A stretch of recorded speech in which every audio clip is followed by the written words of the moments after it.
미국 달러 중심의 금융망이나 미 국채에 대한 신뢰나 이런 것들은 국가 간의 어떤 신뢰라고 하는 전제로 만들어진 하나의 시스템이거든요. 일례도 들었지만 이 국가 간의 신뢰가 붕괴된 결정적인 사건을 우리는 경험을 했죠. 러시아 우크라이나 전쟁 때 러시아 중앙은행의 달러 기반 자산이 다 동결이 됐잖아요.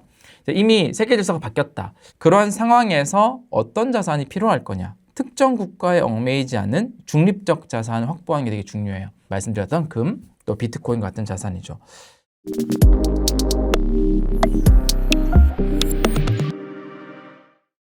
네, 안녕하세요. 이장우의 비트코인 머니플랜입니다. 지난 주말에 또 가격이 조금 조정이 또 있었습니다. 최근에 연속된 하락 뉴스들을 보면 비트코인을 투자하고 있는 또 장기적으로 모아하고 있는 것에 대해서 때로 회의감이 좀 들 수도 있고 괜히 싫어지는 마음이 들 수도 있고 그런 시기인 것 같습니다. 이런 댓글들이 좀 많이 있어요. 좀 모아봤는데 눈에 띄게 오르거나 하지 않아서 주식만 또 할까 고민 중이고 또 금도 많이 오르니까 그리고 국내 주식도 많이 올랐으니까 갈아탈까 이런 고민도 하게 되고 지금은 이제 오르고 내리는 게 중요하지 않게 계속 모아가는 게 중요한데 계속 신경 쓰인다.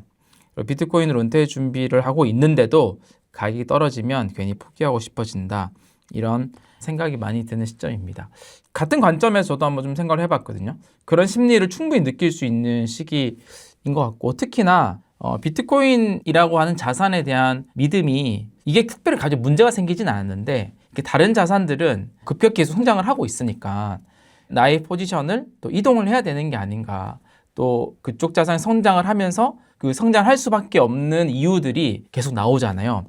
예를 들어서 지난 1년 동안의 성과를 보면 코스피가 100% 올랐고 금도 90% 올랐고 S&P 500과 나스닥은 조금 낮긴 하지만 그래도 한 20%대 성장을 했고 비트코인 마이너스 4% 정도니까 그런 마음이 좀 당연히 좀 드는 것 같긴 합니다. 근데 저는 이제 1년 전에 2024년도 말만 하더라도 국장 탈출은 지능순이다 이런 말이 있을 정도로 그 자산을 되게 투자하고 싶어 하지 않았죠. 그때는 오히려 미국 주식이나 비트코인 자산이 되게 각광을 받았을 텐데 시장에선 저평가 받고 있는데 나는 그 자산에 대한 확신이 있을 때 그런 시기에 그 자산을 계속 모아가야 된다고 생각을 하거든요. 근데 보통은 우리가 어떤 자산을 접할 때는 그 자산이 막 오르고 있을 때 지금 한국 시장 좋잖아요. 그런 수준 자꾸 듣게 되니까 마음이 흔들리는 건데 막상 그 시기에 진입을 하면 단기간에는 또 조정을 받는 경우가 대다수이긴 합니다. 비트코인 시장이 한참 좋았을 때 제가 늘 얘기했던 것들이 그런 부분이 있잖아요. 막상 또 이때 들어오면 단기간 조정 받는다. 마이너스 손실을 경험할 수밖에 없다. 그래서 시장이 좋을 때 들어오면 진짜 이제 2년, 3년 정도 길게 보고 단기간에 조정이 오더라도 마음이 흔들리지 않고 계속 가는 게 되게 중요하다.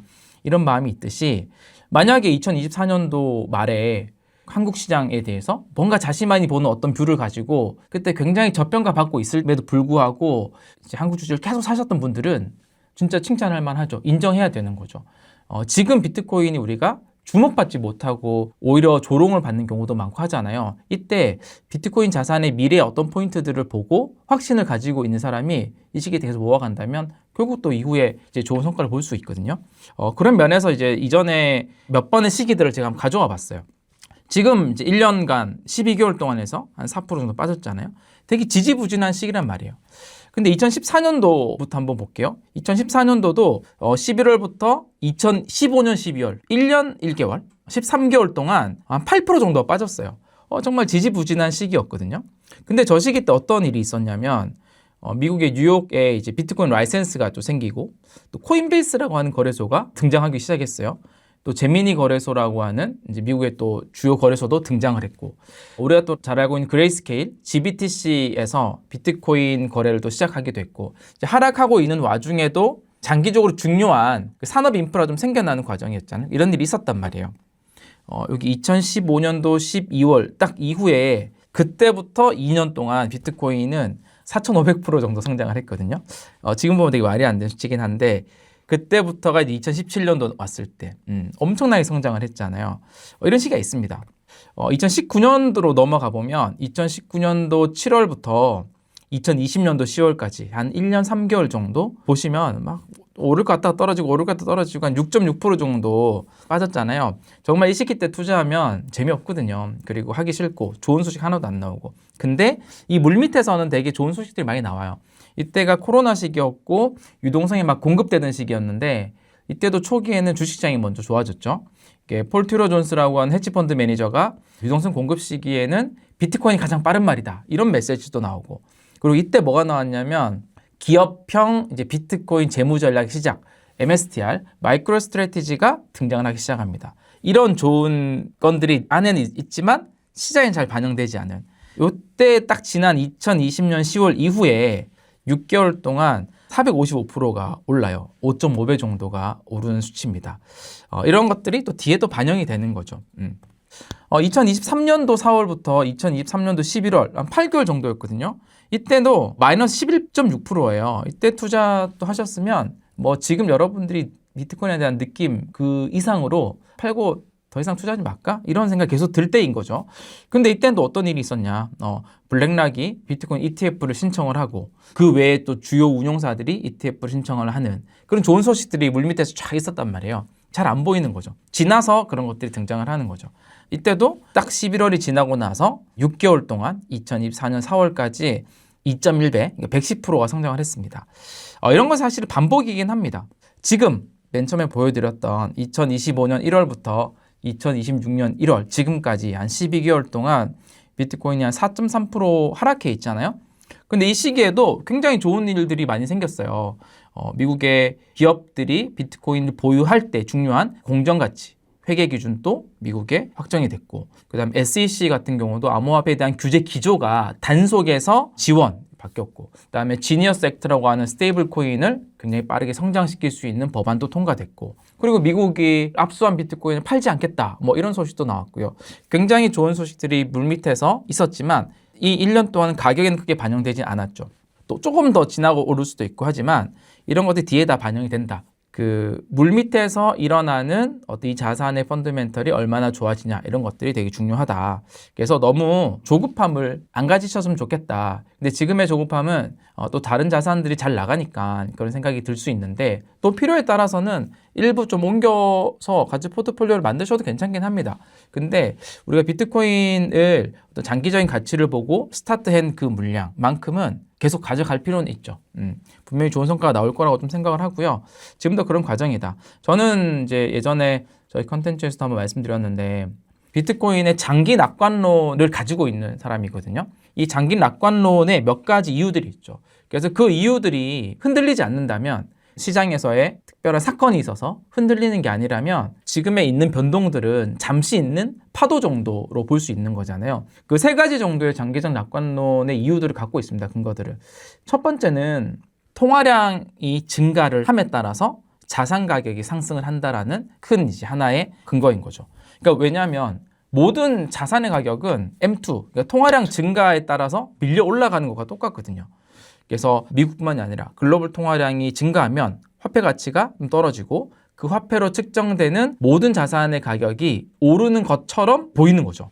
그렇다면 우리가 통화량이 증가할 수밖에 없는 이유에 대해서 한번 생각을 해볼 필요는 있죠. 통화량이 증가할 수밖에 없는 이유는 우리가 1971년 닉슨 쇼크 이후에 우리의 이 법정 화폐는 신용 기반 화폐 시스템이기 때문에 그래요. 이 신용 기반 경제는 통화량이 줄어들면 사실상 좀 붕괴되는 구조가 올 가능성이 높습니다. 왜냐하면 통화량이 줄어들면 은행의 대출이 감소를 하게 되고 그럼 또 소비가 감소하게 되고 소비가 감소하면 기업 활동이 위축되게 되고 그러면 뭐가 되나요? 고용 감소가 되는 거죠. 이런 흐름이기 때문에 화폐의 가치에 문제가 되지 않는 범위 내에서 경기를 활성화시키기 위해서 어느 정도의 통화량은 계속 이제 시장에 공급을 해줘야 되는 환경이긴 합니다. 또 하나는 민주주의는 결국 이제 표를 찍어주는 사람들의 니즈에 따라서 정책을 또 해나가야 되는 하나의 거버넌스 시스템이잖아요.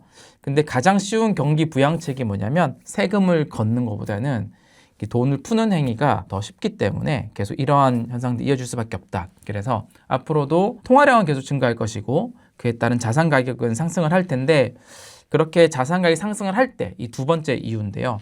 왜 비트코인이냐? 압도적인 희소성 때문인 거죠.